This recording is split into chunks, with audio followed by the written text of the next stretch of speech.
2023년 새해가 되었습니다. 새해가 되면 우리 모두가 하는 인사가 있죠? 뭐죠? 네, 새해 복 많이 받으세요. 옆에 계신 분과 다시 한번 인사하겠습니다. 새해 복 많이 받으세요. 참 듣기 좋은 인사인 것 같아요. 복을 많이 받으라고 하는데 싫어할 사람이 누가 있겠습니까? 그렇죠? 아주 좋은 인사입니다. 그런데 싫은 건 아닌데 약간 좀 애매할 때가 있습니다. 곧 있으면 우리나라 고유 명절인 설이 다가옵니다. 그렇죠? 온 가족과 친척들이 오랜만에 모여서 함께 반갑게 만나서 인사하고 또 서로 근황을 묻고 이렇게 하고 식사도 하고 또 예배도 드리겠죠? 그리고 설에 모이면 항상 하는 것이 있습니다. 뭐죠? 자, 세배죠, 세배. 사실 어른들께 인사하는 거를 꼭 하죠. 그러면서 새해 복 많이 받으세요 이렇게 합니다. 올 한 해도 건강하세요 뭐 이렇게 많이 인사를 하는데, 그렇게 어린 자녀들이 인사를 하면 어떻게 합니까? 그래, 너도 새해 복 많이 받고 건강하고 이렇게 덕담을 해주십니다. 그러면서 어떻게 하죠? 그렇죠, 지갑을 꺼내서 이렇게 하는데 그때만큼은 저기 아버지 새해 복 많이 받으세요 이 말소리가 아버지 지갑 좀 잘 열어주세요 이렇게 들리는 것 같아요. 삼촌 오늘은 노란색이에요 파란색이에요 이런 것처럼 들릴 때가 있습니다. 네, 여하튼 새해 복 많이 받으시기 바랍니다. 이렇게 사람들은 복 받기를 좋아합니다. 누가 복 받기를 싫어합니까? 100이면 100 다 복 받기를 좋아하죠. 그런데 여기서 문제가 있죠. 복을 받기를 원하는데 이 복이 과연 뭐냐라는 것이죠. 이 복이 도대체 무엇인지, 복을 받으려면 주는 사람이 있어야 되는데 누가 주는지, 그럼 또 어떻게 해야지 이 복을 받을 수 있는지, 이게 우리가 알아야 되는 것이죠. 이걸 모르고 있으면 그거 자체가 문제 아니겠습니까? 오늘 말씀을 통해 누구에게 새해 복 많이 받고 또 복을 받으려면 어떻게 해야 하고 어떤 복을 받게 되는지 오늘 말씀을 통해서 함께 은혜를 받도록 하겠습니다. 우선 오늘 말씀이 기록된 신명기에는요, 중요한 주제가 하나가 있습니다. 어떤 거냐면 언약의 갱신입니다. 언약의 갱신. 이스라엘 백성이 가나안에 입성하기 직전에 모압 평지에서 진을 치고 이스라엘 백성에게 모세가 설교를 합니다. 그런데 이 설교를 듣고 있는 이스라엘 백성들이 홍해를 건너고 시내산에서 하나님과 언약을 세운 그 당시에 이스라엘 백성이 아니에요. 자, 그럼 누구냐? 지금 이 모세의 설교를 듣고 있는 이 오늘 본문 신명기에서 듣고 있는 이스라엘 백성들은 애굽의 노예 생활을 경험하지 못했고 홍해를 경험하지 못했고 시내산의 언약을 경험하지 못한 완전한 새로운 세대에게 이야기하는 겁니다. 그러니까 이 사람들은요, 지금 있는 이 이스라엘 백성은 율법에 익숙하지 않아요. 하나님의 말씀에 따른다라는 것에 익숙하지 않습니다. 그래서 모세는 이 율법의 재교육이 필요하다. 더 나아가서 하나님께서 이 전 세대에게 했었던 언약의 약속이, 이 언약이 새로운 세대에게 갱신되어야 된다. 새롭게 이전되어서 이어가야 된다. 이것을 말해주고 있는 것이죠. 그렇다면 하나님께서 이스라엘 백성에게 하신 언약의 내용이 무엇일까요? 언약의 내용? 내가 너희에게 땅도 주고 자손도 주고 이렇게 복을 주겠다. 이게 언약의 기본 내용이었습니다. 어떻게 하면? 너희가 내 말을 잘 듣고 내 언약을 지키면 그렇게 해주겠다. 이게 하나님께서 이스라엘 백성에게 하신 언약의 내용이죠. 아주 심플하게 보면 뭐예요? 하나님 말씀 잘 듣고 순종하면 복 받는다. 반대로 내 말 안 듣고 나 멀리하면 복 안 받아, 저주받아. 아주 심플하죠? 아주 간단합니다. 이 언약의 근간을 이루는 말씀이 신명기 6장 5절이에요. 6장 5절을 제가 읽어드리겠습니다. 너는 마음을 다하고 뜻을 다하고 힘을 다하여 내 하나님 여호와를 사랑하라. 이게 언약의 근간입니다. 모세가 새로운 세대에게 이 말을 하면서 언약을 갱신하죠. 여기 구약에서만 이 언약을 갱신하고 끝나는 게 아니에요. 이게 또 중요합니다. 이 언약은요, 이전 세대에서 새로운 세대에게 갱신되었습니다. 그리고 여기서 끝나지 않고 이것이 신약으로 넘어갑니다. 신약에 와서도 다시 새로운 세대에게 이 언약이 갱신되는 거예요. 바로 예수 그리스도를 통해서 말입니다. 누가복음 10장에서 어떤 율법교사가 이렇게 질문하죠. 어떻게 해야지 영생을 얻습니까? 예수님이 말합니다. 성경에 뭐라고 써있더냐? 너는 뭐라고 읽었니? 율법교사가 이야기하죠.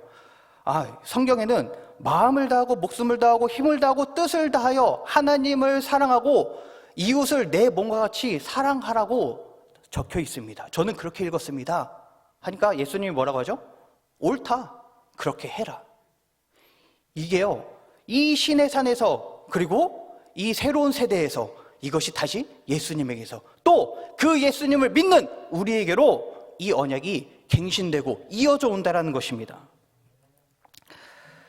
그렇다면 언약이 우리에게도 이렇게 이어져 온다면 우리가 받을 복이 과연 무엇일까요?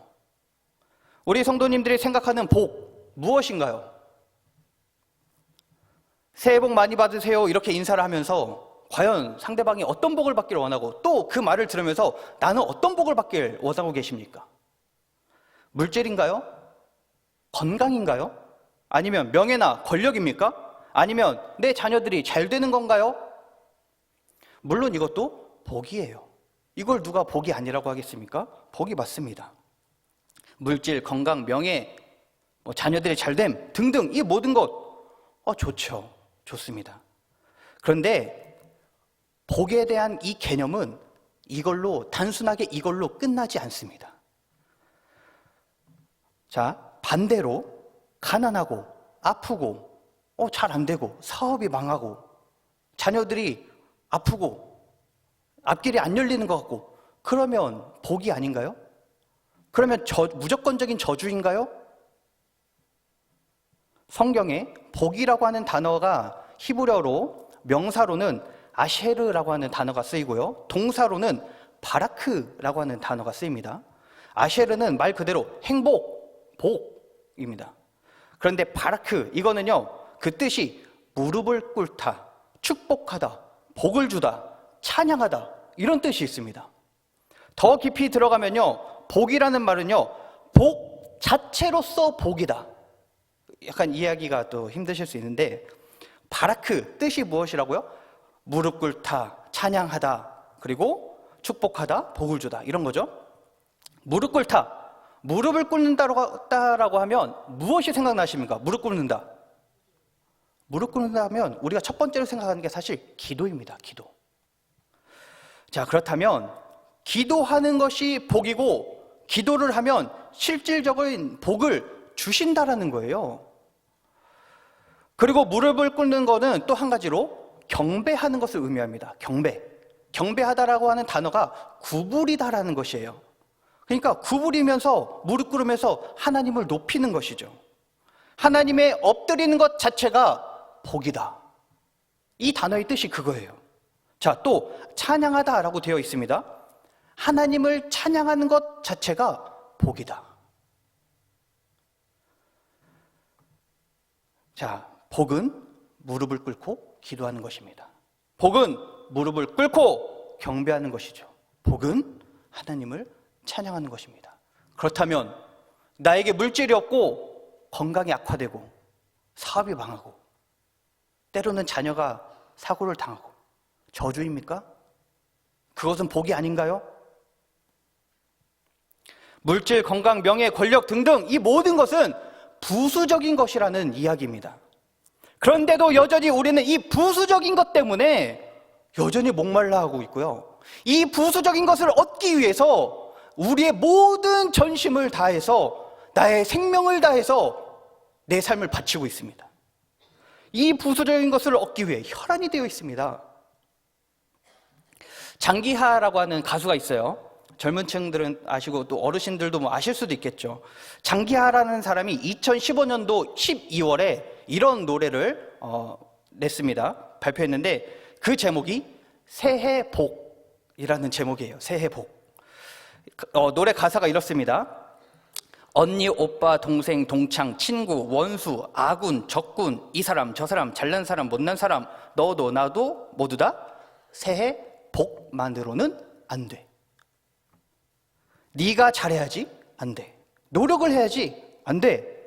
네가 잘해야지? 안 돼. 열심히 해야지? 안 돼. 이게 가사예요. 새해 복만으로는 안 된다라는 거예요. 새해 복만으로는 누가 보면, 가만 보면 그런 것 같아요. 그렇죠? 새해 복만으로는 안 되는 것 같아요. 그렇게 인사하지만 말만으로는 안 되는 것 같아요. 뭔가 더 내가 노력을 해서 이 경쟁 사회에서 치고 올라가야 될 것 같고, 새해 복만으로는 안 됩니다. 설에 어른께 새해 복 많이 받으세요 인사를 하는데 아이들의 마음에 그것만으로는 안 되죠. 인사만으로는 안 됩니다. 뭐가 있어야 되죠? 노란색이 있어야 돼요. 여자 그림이 나와야 됩니다. 파란색 나오거나 초록색 나오면 다음부터는 보지 말자는 소리일 수도 있습니다. 어른들도 그래, 그래, 고맙다 하면서 너도 새해 복 많이 받아라. 좋다. 이렇게 덕담하고 끝나면 좋은데 어떻게 합니까? 그 말만으로는 안 돼요. 뭐라고요? 결혼은 언제 하니?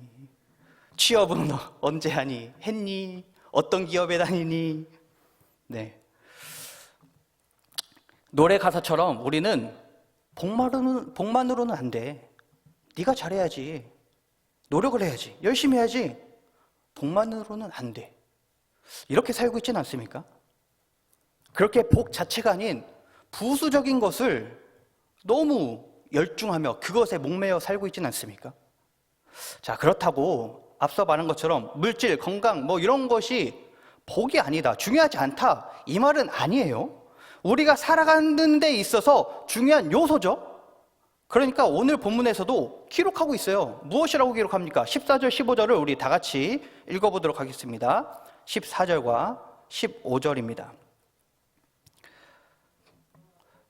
같이 읽겠습니다. 시작. 여호와께서 너희의 땅에 이른 비 늦은 비를 적당한 때에 내리시리니 너희가 곡식과 포도주와 기름을 얻을 것이요 또 가축을 위하여 들에 풀이 나게 하시리니 내가 먹고 배부를 것이라. 아멘. 네. 자, 보십시오. 곡식과 포도주와 기름을 얻을 것이다. 우리에게 필요한 물질적인 것 아니겠습니까? 들에 풀이 나게 해서 가축들이 먹고 살 수 있게 해주겠다. 우리에게 필요한 거예요. 그리고 너희가 그것들을 먹고 배부를 것이다. 분명히 말씀에서도 물질 중요해. 이런 복 받을 거야. 분명히 말씀하고 있는 거예요. 문제는 뭡니까? 이것만 보니까 우리의 시선이 여기에만 매몰되어 있으니까 이것만 달라고 기도하니까 그게 문제 아닙니까? 말씀을 잘 보시기 바랍니다. 곡식과 포도주와 기름을 얻기 위해서 무엇이 내려야 된다고요?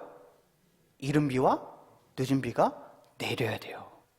근데 그 이른 비와 늦은 비가 언제 내려야 돼요? 적당한 때. 그리고 이것을 누가 주신다고요? 여호와께서. 이 팔레스타인 지역은요, 이른 비와 늦은 비, 이게 상당히 중요합니다. 이른 비와 늦은 비가 없거나 때로는 적당한 때에 내리지 않으면 아주 삶이 고달파지고요, 굶을 수도 있습니다. 그러니까 곡식을 파종할 때 이 굳어있는 이 땅을 물렁하게 해주고 무르게 해주고 곡식의 씨가 뿌리를 내릴 수 있게 해주는 게 바로 이른 비입니다. 그러니까 이른 비가 제때 내려야지 파종을 할 수 있는 거예요. 너무 일찍 오거나 아예 안 오면 가뭄이 오고 곡식이 제대로 뿌리를 내리지 못하고 죽을 수 있는 것이죠. 이른 비는 잘 내렸습니다. 그런데 늦은 비가 만약에 제때 안 오면 그것도 문제인 겁니다. 곡식과 이 나무의 열매들이 맺기 위해서는 많은 힘이 필요하죠. 에너지가 필요합니다. 그런데 이 에너지를 뿌리에서부터 받아올 수 있는 게 바로 늦은 비예요. 늦은 비가 내리지 않으면 이 열매를 맺기 위해서 에너지가 필요한데 에너지가 뿌리에서부터 안 오는 거죠. 그러니까 열매를 못 맺습니다. 그러니까 곡식이 다 죽어요. 그래서 이른 비와 늦은 비는 중요한데 적당한 때에 내리는 게 중요합니다. 그런데 이런 기후를 사람의 힘으로, 우리의 노력으로 바꿀 수 있습니까? 할 수 없죠. 사람의 노력이 해결할 수 있는 부분이 아닙니다. 바로 오늘 말씀에서처럼 이른 비와 늦은 비에 적당한 때 누가 주신다고요? 하나님. 하나님이 하십니다. 이것을 다시 말하면 우리의 물질과 건강과 자녀들의 잘 되는 것과 여러 가지 사업의 문제와 이 모든 것들, 이런 것들을 잘 되게 하시는 분은 하나님이시라는 거예요. 하나님. 그러니까 다시 말하면 하나님 자체가 복이다. 이 복을 얻으려면 그럼 이제 어떻게 해야 될까요? 도대체 우리가 어떻게 하면 이런 복을 얻을 수 있습니까? 오늘 말씀 13절 한번 보도록 하겠습니다. 13절 다 같이 읽도록 하겠습니다. 내가 오늘 너희에게 명하는 내 명령을 너희가 만일 청종하고 너희의 하나님 여호와를 사랑하여 마음을 다하고 뜻을 다하여 섬기면. 아멘. 오늘 말씀에서 모세가 이스라엘의 이 새로운 세대에게 뭐라고 하는 것이죠? 너희가 내 명령을 잘 듣고 하나님을 사랑하고 마음과 뜻을 다하여 섬겨라. 이 말은 곧 하나님과 관계를 맺어라, 이 말입니다. 복의 근원이신 하나님은 인격체이시기 때문에 복을 받으려면 그 인격체인 하나님과 관계를 맺어야 돼요. 모세가 하는 말에 아주 중요한 의미들이 있습니다.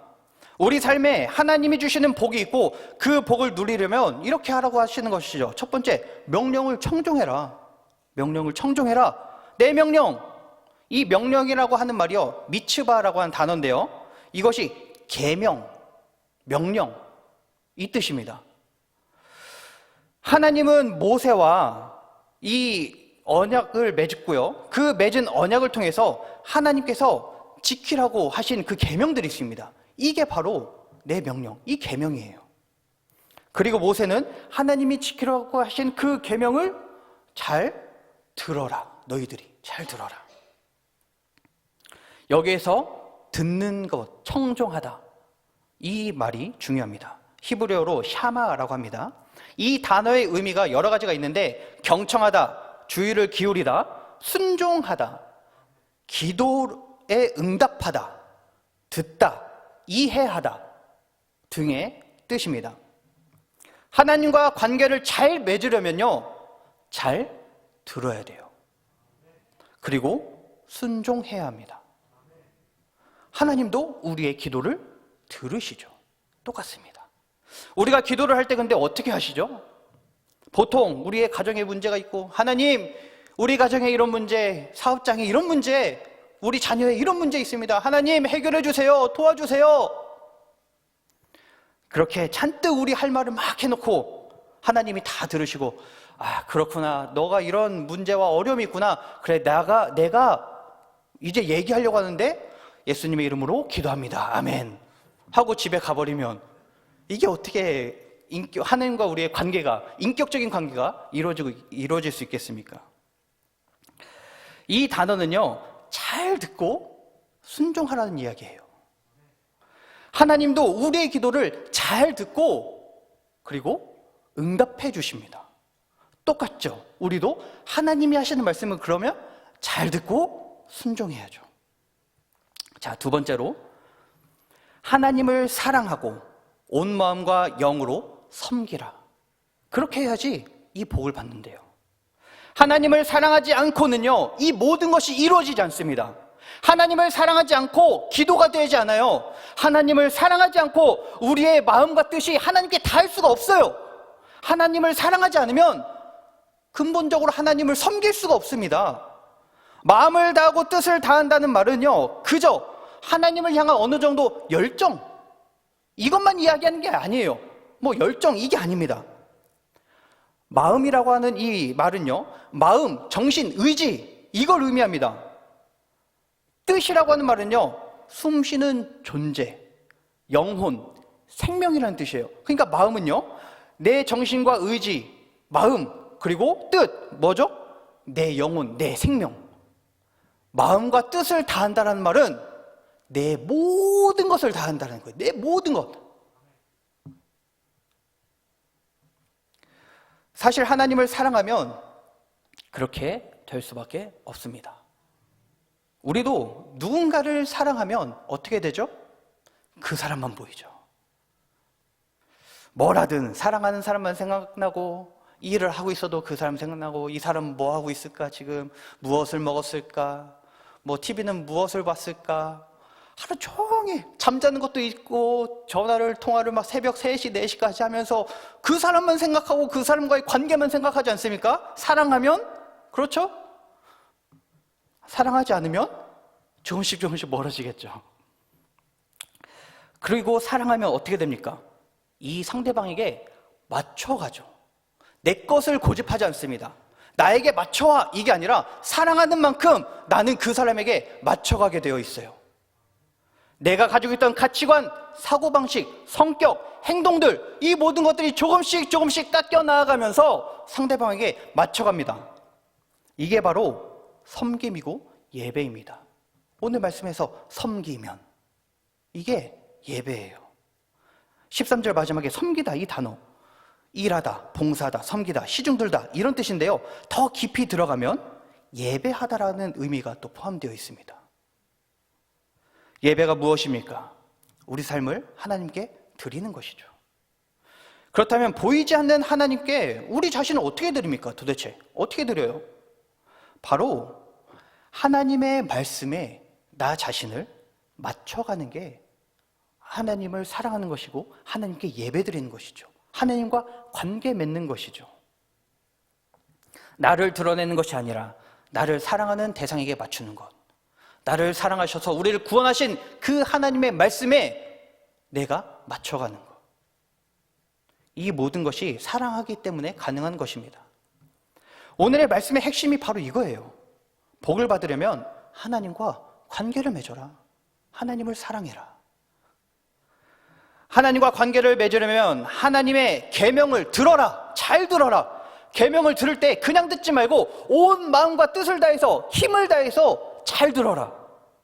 그리고 그것을 듣고 하나님을 사랑하는 마음이 생기면 그 하나님께 우리의 모든 것을 다해서 예배를 드려라. 마음과 생명, 영혼을 다해서 섬겨라.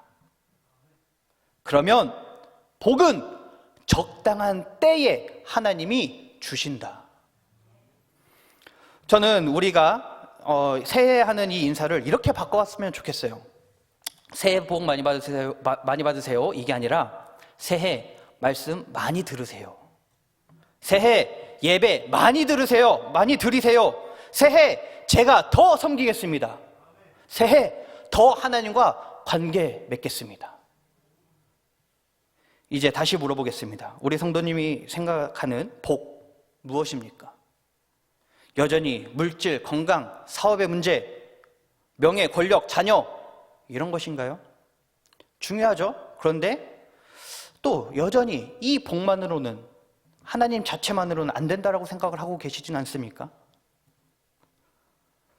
앞서 말했던 장기하라는 사람이 새해 복이라고 하는 노래를 발매했다고 했죠. 근데 이 가사가요, 후반부로 가면 가사가 바뀌어요. 어떻게 바뀌냐면, 처음에는 새해 복만으로는 안 돼, 이거였죠. 근데 뒤로 가니까 새해 복만으로도 돼. 절대 잘하지 마. 노력을 하지 마. 새해 복만으로도 돼. 네가 잘하지 마. 열심히 하지 마. 새해 복만으로도 돼. 이렇게 바뀝니다. 이 복이 무엇이라고요? 하나님. 우리에게 있어서 복은 하나님. 하나님 한 분이면 됩니다. 하나님 한 분만으로 우리는 됩니다. 이런 부수적인 것, 그것을 떠나서 하나님 한 분이면 우리는 복을 받는 거예요. 오늘 말씀에서는 이 말씀을, 이 복에 대한 개념과 이 원리를 자녀들에게 가르쳐라, 이렇게 말하고 있습니다. 19절과 20절을 다 같이 읽어보도록 하겠습니다. 19절과 20절 시작. 또 그것을 너희의 자녀에게 가르치며 집에 앉아 있을 때에든지 길을 갈 때에든지 누워 있을 때에든지 일어날 때에든지 이 말씀을 강론하고 또 내 집 문설주와 바깥문에 기록하라. 아멘. 우리가 자녀들에게 이렇게 말해줘야 되지 않을까요? 어떻게 해요? 새해 복 많이 받아라, 이것도 좋고, 그리고 남들보다 잘하려고 너무 악착같이 안 해도 돼. 괜찮아. 노력하는 거 좋은데 너 몸도 생각해. 괜찮아. 조금 못해도 돼. 괜찮아. 걱정하지 마. 새 복만으로도 돼. 이 말이 우리에게 있어야 되지 않겠습니까? 자녀가 하나님의 말씀을 받아들이든 받아들이지 않든 부모는 하나님의 말씀을 자녀들에게 가르치고 말해야 됩니다. 오늘 말씀에서처럼 앉았을 때든 설 때든 어딜 갈 때든 누울 때든 일어날 때든 항상 말하라고 하죠. 그것도 안 되면 어떻게 해요? 온 집안의 말씀을 도배를 해서 문설주에 이렇게 말씀을 새기고 그렇게 하면서 자녀에게 이 복을 말해라. 그것도 안 되면 어떻게 합니까? 계속해서 쫓아다니면서라도 얘기를 해야겠죠. 복만으로도 돼. 복만으로도 돼. 복 많이 받아. 하나님을 더 알아가. 이 말이죠. 복 받으려면 어떻게 해야 된다고요? 하나님의 말씀을 들어야 됩니다. 순종해야 합니다. 하나님을 사랑하고 온 마음과 생명을 다해 섬기고 그 하나님께 예배 드려야 합니다. 이 말을 자녀들에게 계속 해야 된다고요. 계속.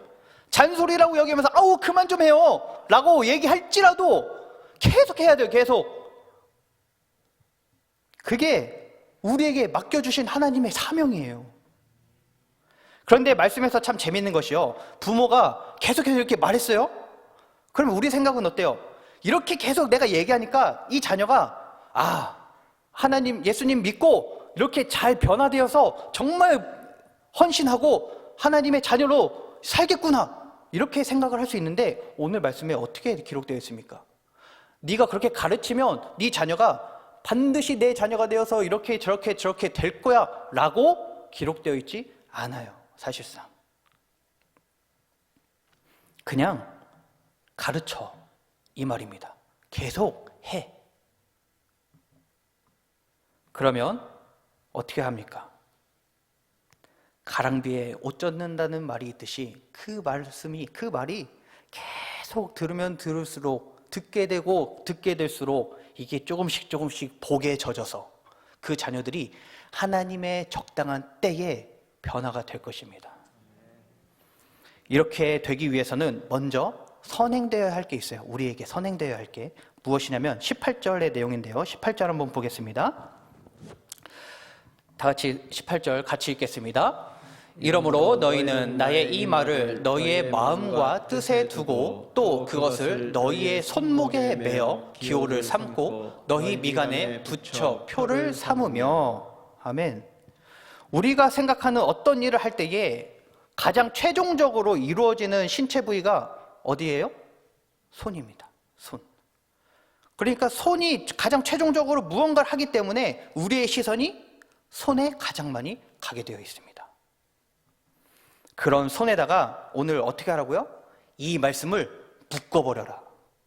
그래서 네가 무엇을 하든지 간에 너의 시선이 손으로 갈 때마다 그 말씀을 상기하고 기억하고 이것을 자녀에게 얘기해라. 또 무엇입니까? 미간에 붙여라. 미간에 붙인다는 것이요, 머리띠 형태처럼 이렇게 하는 거예요. 그래서 수시로 이 미간에 있으니까 보일 거 아니에요. 수시로 너의 시선이 어디를 있든지 눈을 뜨고 있는 그 모든 순간에는 하나님의 말씀을 봐라. 하나님의 말씀을 기억해라. 오늘 내가 너희에게 전하는 이 말을 기억해라. 그래서 자녀들에게 가르쳐라. 시시때때로 말씀을 보고 예배 드려라. 이 말이에요. 곧 우리 자신이 먼저, 자녀들보다 먼저 하나님의 말씀에 사로잡혀야 된다는 말입니다. 하나님의 말씀에 매여 있어야 된다는 거죠. 지배받아야 된다는 말입니다.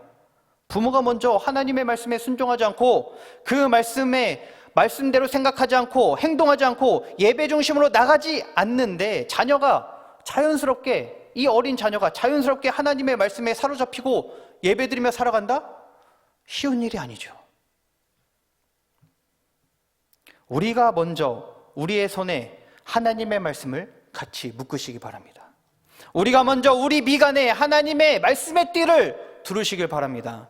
우리가 먼저 말씀 중심, 예배 중심으로 나아가시길 바랍니다. 그런 의미에서 이번 설 때 자녀들과 친인척들에게 이렇게 인사하면 좋겠습니다. 새해 예배 한 번 더 드리자. 새해 말씀 한 번 더 보자. 새해 하나님을 더 바라보자. 새해 복만으로도 돼. 복 많이 받아. 우리 가정 공동체 성도 여러분, 이 새해 복 많이 받으시기 바랍니다. 새해 말씀 많이 들으시기 바랍니다. 새해 예배 많이 들으시기 바랍니다. 기도하겠습니다. 하나님 아버지, 2023년 새해를 허락하시니 감사합니다. 새해에는 더욱 하나님 말씀 중심으로 나아가고 예배 중심으로 나아가는 우리 가족 공동체가 되게 하여 주시옵소서. 하나님의 말씀을 우리의 손에 묻고 우리의 미간에 띠를 띄어서 말씀에 사로잡혀 살게 하여 주시옵소서. 그래서 주님이 주시는 참된 복을 누리는 삶이 되도록 주님 인도하여 주시옵소서. 더 나아가 하나님의 이 말씀을 자녀들에게 날마다 말하여서 자녀들 역시 하나님의 자녀가 되고 하나님의 말씀으로 인하여서 기쁨을 누리며 살아가는 귀한 자녀들 될 수 있도록 주님 역사하여 주시옵소서. 이 모든 것들을 주께 맡기며 사랑이신 예수님의 이름으로 감사하며 기도하옵나이다. 아멘.